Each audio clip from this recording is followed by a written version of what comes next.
নমস্কার, আপনারা দেখছেন হাই নিউজ নিউজ টুডে নিয়ে আমি শ্রীপর্ণা রয়েছে আপনাদের সঙ্গে।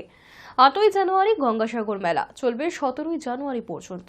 কোনো দুর্ঘটনা হলে 5 লক্ষ টাকা বীমা করা আছে বললেন মুখ্যমন্ত্রী মমতা বন্দ্যোপাধ্যায়।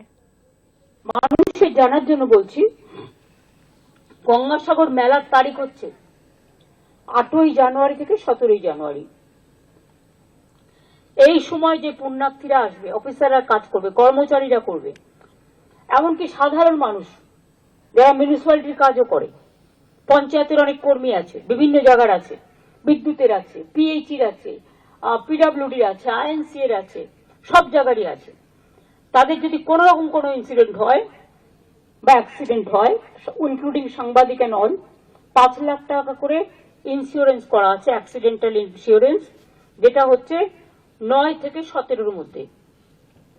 পুণ্য স্নানের সময় গঙ্গাসাগরের মানুষের জ্ঞাতার্থে বলছি, এবং সারা বাংলা বটেই, 14ই জানুয়ারি মঙ্গলবার সকাল 6:58 থেকে 14ই জানুয়ারি 15ই জানুয়ারি বুধবার সকাল 6:58, মকর সংক্রান্তি আপনারা জানেন। ঘরে ঘরে মকর সংক্রান্তির উৎসব হয়, পৌষ মেলা হয়, লক্ষ্মী পুজো হয়। সুতরাং এগুলো সমস্তটাই কপিল মুনির আশ্রম সহ মেলা চত্বরকে ঢেলে সাজানো হয়েছে। মন্দির সংলগ্ন সরোবর, বিশ্রামাগার, নতুন নতুন পাকা রাস্তা, স্ট্রিট লাইট, তীর্থযাত্রী নিবাস, পানীয় জলের ব্যবস্থা, 12,000-এর বেশি ওয়াশরুম, যেটাকে বাংলায় বলা হয় শৌচালয়,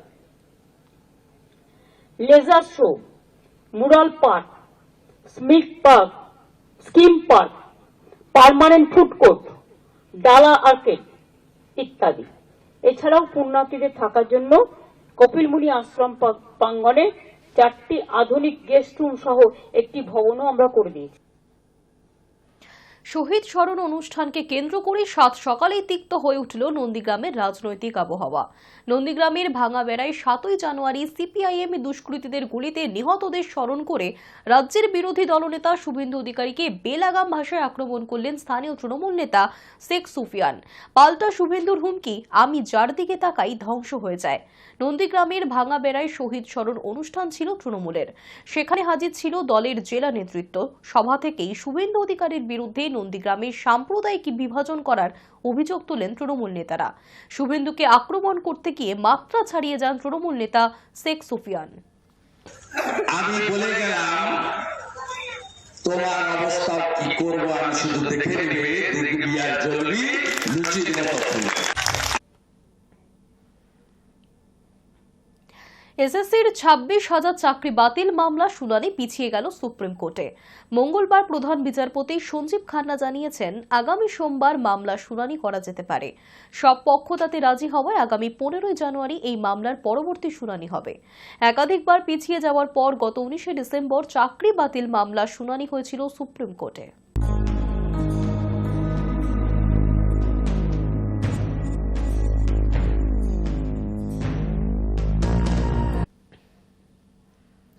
দিনহাটা পৌরসভার নতুন চেয়ারম্যান হলেন অপর্ণা দে নন্দী। মঙ্গলবার পৌরসভার বোর্ড মিটিংয়ে রাজ্য নেতৃত্বের নির্দেশে নতুন চেয়ারম্যান হিসেবে নাম ঘোষণা করা হয়েছে অপর্ণা দে নন্দীর। দীর্ঘ কয়েক দশক পর এই প্রথম দিনহাটা পৌরসভা পেল মহিলা চেয়ারম্যানের দায়িত্ব। বিল্ডিং প্ল্যান জালিয়াতি কাণ্ডে চেয়ারম্যান পদ থেকে ইস্তফা দিয়েছিলেন গৌরী শঙ্কর মহেশ্বরী। তারপর সেই জায়গায় নতুন চেয়ারম্যান নির্বাচিত হল মঙ্গলবার।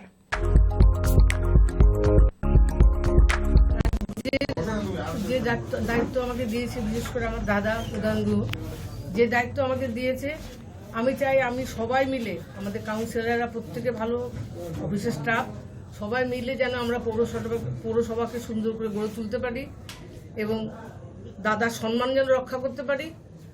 আর কোথাও কোনো অসুবিধা হলে আমি তাদের পাশে সবসময় থাকবো এবং সেইভাবে কাজ করব। সাত সকালে শক্তিশালী ভূমিকম্পে কাঁপল নেপাল। কম্পন অনুভূত হয়েছে উত্তরবঙ্গ, বিহারের উত্তরাংশ সহ দেশের বিভিন্ন অংশে। সাত সকালে শক্তিশালী ভূমিকম্পে কাঁপল নেপাল। কম্পন অনুভূত হয়েছে উত্তরবঙ্গ, বিহারের উত্তরাংশ সহ দেশের বিভিন্ন অংশে। জানা গিয়েছে ভূমিকম্পের উৎসস্থল তিব্বত। ভূমিকম্পের জেরে এখনো পর্যন্ত ৩২ জনের মৃত্যুর খবর পাওয়া গিয়েছে। মৃত্যুর সংখ্যা আরও বৃদ্ধি পাওয়ার আশঙ্কা। প্রথম কম্পনটি হয় সকাল ৬টা ৩৫ রিক্টার স্কেলে কম্পনের তীব্রতা ছিল ৭.১। এর কিছুক্ষণের মধ্যেই ফের কেঁপে ওঠে শিজাং। পরপর কম্পন অনুভূত হয়েছে একই অঞ্চলে। দ্বিতীয় কম্পনটি হয় সকাল ৭টা ২ তীব্রতা ছিল ৪.৭। এর ঠিক ৫ মিনিট পর আবারও তৃতীয় কম্পন সকাল ৭টা ৭। তৃতীয় কম্পনের তীব্রতা ছিল ৪.৯। মঙ্গলবার সকালে নেপাল তিব্বত সীমান্তবর্তী অঞ্চলে এই ভূমিকম্পের জেরে রাজধানী দিল্লি থেকে শুরু করে বিহার এবং ভারত নেপাল সীমান্তবর্তী অঞ্চলে টের পাওয়া গিয়েছে কম্পন। উত্তরবঙ্গের কিছু অঞ্চলেও মৃদু কম্পন অনুভূত হয়েছে। পাশাপাশি ভুটান এবং চীনের কিছু অঞ্চলেও কম্পন টের পাওয়া গিয়েছে বলে প্রাথমিকভাবে জানা গিয়েছে। ভূমিকম্পের যে তীব্রতা ছিল তাতে ক্ষয়ক্ষতির আশঙ্কাও রয়ে গিয়েছে। বিহারের পাটনা সহ বেশ কিছু অঞ্চলে কম্পন টের পাওয়া যায়। বিশেষ করে বিহারের উত্তর দিকে নেপাল সীমান্তবর্তী অঞ্চলে কম্পন বেশি মাত্রায় অনুভূত হয়েছে। পাশাপাশি উত্তরবঙ্গ, সিকিম, অসমের কিছু অঞ্চলেও ভূমিকম্প অনুভূত হয়েছে। Hi news network. সাত সকালে ভয়াবহ ভূমিকম্প। মঙ্গলবার শীতের সকালে যখন ভালো করে ঘুম ভাঙেনি শহরবাসীর, তখনই আচমকা কেঁপে ওঠে কলকাতা এবং তার আশপাশের এলাকা। শুধুমাত্র দক্ষিণবঙ্গই নয়, উত্তরবঙ্গে অনুভূত হয়েছে প্রবল কম্পন। আতঙ্কে রাস্তায় নেমে পড়েছেন সাধারণ মানুষ। প্রায় ১ মিনিট ধরে অনুভূত হয়েছে এই কম্পন। শুধুমাত্র পশ্চিমবঙ্গেই নয়, পড়শি রাজ্য বিহারেও ব্যাপক কম্পন অনুভূত হয়েছে। কলকাতা, উত্তর ২৪ পরগনা সহ দক্ষিণবঙ্গের জেলাগুলিতেও কম্পন অনুভূত হয়েছে। সাত সকালে ঠিক কি হয়েছে তা বুঝে ওঠার আগেই ভয়ে বাড়ি থেকে বেরিয়ে পড়েছেন সাধারণ মানুষ।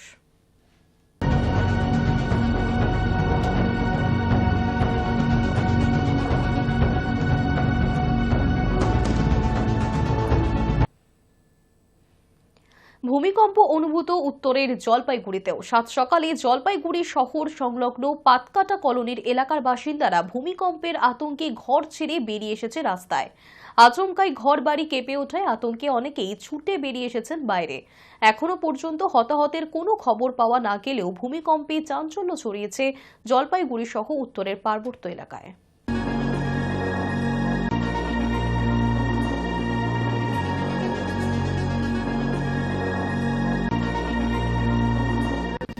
দেখছি বিছানা কাঁপছে, তারপরে দেখলাম বেশ অনেকটাই কাঁপছে। তারপর আমরা বাইরে এসে দেখছি যে তারগুলো নড়ছে, মানে আচমকা সকালবেলায় ভয় পেয়ে গেলাম।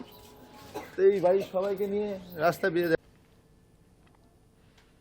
কুলতলির মৌপিঠে এলাকায় আবারও বাঘের আতঙ্ক। দক্ষিণ ২৪ পরগনার মৌপিঠে ফের বাঘের আতঙ্ক দেখা দিয়েছে। মৌপিঠ কোস্টাল থানার অন্তর্গত বৈকুণ্ঠপুরের একাধিক জায়গায় বাঘের পায়ের ছাপ মিলেছে। উত্তর এবং দক্ষিণ বৈকুণ্ঠপুর, কিশোরী মোহনপুর, বৈকুণ্ঠপুর ৬ নম্বর লাগোয়া জঙ্গলের বিভিন্ন জায়গায় বাঘের পায়ের ছাপ দেখতে পেয়েছেন গ্রামবাসীরা। এই সমস্ত এলাকা লাগোয়া জঙ্গলে বাঘের গর্জন শোনা গিয়েছে বলেও দাবি করেছেন স্থানীয় বাসিন্দারা। ঘটনাস্থলে রয়েছে পুলিশ এবং বন দফতর। উত্তর ও দক্ষিণ বৈকুণ্ঠপুর গ্রাম লাগোয়া জঙ্গল এলাকা জাল দিয়ে ঘিরে দেওয়া হয়েছে, আর সেই জালের ওপর বাঘের লোম পাওয়া গিয়েছে বলে দাবি করছেন স্থানীয় বাসিন্দারা। আজমলমারির জঙ্গল থেকে নদী সাঁতরে বাঘটি গ্রাম লাগোয়া জঙ্গলে ঢুকেছে বলে জানাচ্ছে সেখানকার স্থানীয়রা। গ্রামবাসীদের সতর্ক করতে লাগাতার মাইকিং করছে জেলা প্রশাসন। রাতে বাড়ির বাইরে বেরোতে নিষেধ করা হচ্ছে।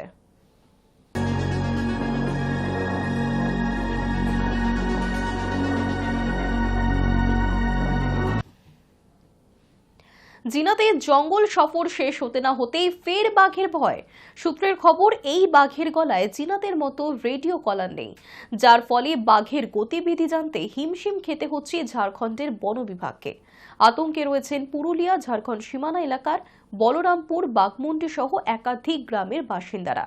জানা যাচ্ছে ঝাড়খণ্ডের সরাইকেলা খরসোয়া বন বিভাগের চান্ডিল রেঞ্জ এবং খুঁটি বন বিভাগের তামা রেঞ্জ সীমানায় প্রায় 10 থেকে 15 কিলোমিটার জায়গা জুড়ে বাঘের পায়ের ছাপ মিলেছে। আর এই অবস্থায় এলাকাবাসীদের জঙ্গলে যাওয়ার নিষেধাজ্ঞা জারি করেছে প্রশাসন। যে এলাকায় বাঘের পায়ের ছাপ পাওয়া গিয়েছে সেখান থেকে পুরুলিয়ার বলরামপুরের দূরত্ব মাত্র 20 কিলোমিটার। যদিও বাঘের বিষয়ে ঝাড়খণ্ড বন দফতর আনুষ্ঠানিকভাবে কিছুই জানায়নি বলে দাবি করছে পুরুলিয়া বন বিভাগের ডিএফও অঞ্জন গুহ। তবুও এলাকায় বাঘের উপস্থিতির খবর মিলতেই তৎপর রয়েছে পুরুলিয়ার বন দফতর।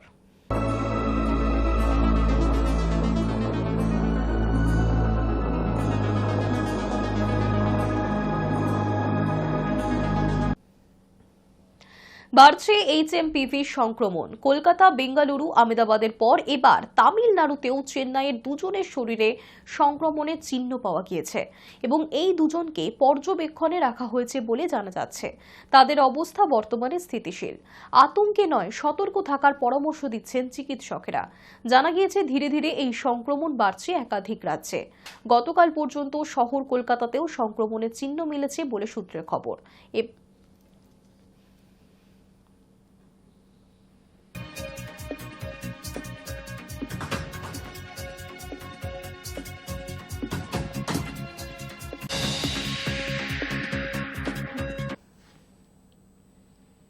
ফের শহরে বাস দুর্ঘটনা, আহত বেশ কয়েকজন যাত্রী। ডোরিনা ক্রসিং এর সিগন্যালে দাঁড়িয়ে থাকা 212 রুটের বাসের পিছনে ছিল AC24 বাসটি। দুটি বাসই SN ব্যানার্জি রোড ধরে মৌলালি থেকে আসছিল ধর্মতলার দিকে। ঝড়ের গতিতে আসতে থাকা AC24 বাসটি শেষ মুহূর্তেও ব্রেক কষার পরও শেষ রক্ষা হয়নি বলে জানা গিয়েছে। সজোরে AC24 এসে ধাক্কা মারে 212 রুটের বাসটিকে। ঘটনায় 212 রুটের সেই বাসটি ড্রাইভারের কেবিন এবং গেট গোটাটাই খুলে ছিটকে পড়েছে ঘটনাস্থলে। পুলিশ বাস দুটিকে আটক করেছে। যাত্রীরাও আহত হয়েছেন এই ঘটনায়।